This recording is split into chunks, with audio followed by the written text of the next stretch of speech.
Okay, so the whole objective of this is to transition from a two-dimensional to a three-dimensional perspective, at least give up the optical illusion of a three-dimensional perspective on a two-dimensional surface by experimenting with shades, um, soft, bright, and different shades of, let's say, red. So let's do this. So I'm a research scientist, and I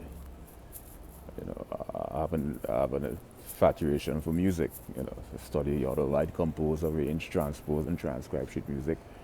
But when I'm not studying, you know, s- in terms of science and, you know, 'cause science is a very mentally cumbersome process. I tend to stay away into music.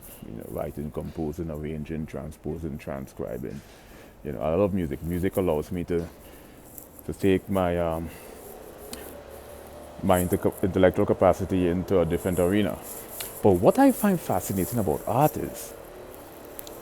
is primarily the whole three-dimensional optical illusion that's illustrated and demonstrated on a two-dimensional surface. And I started drawing as a way to clear my mind, because why am I struggling to articulate myself? My whole point for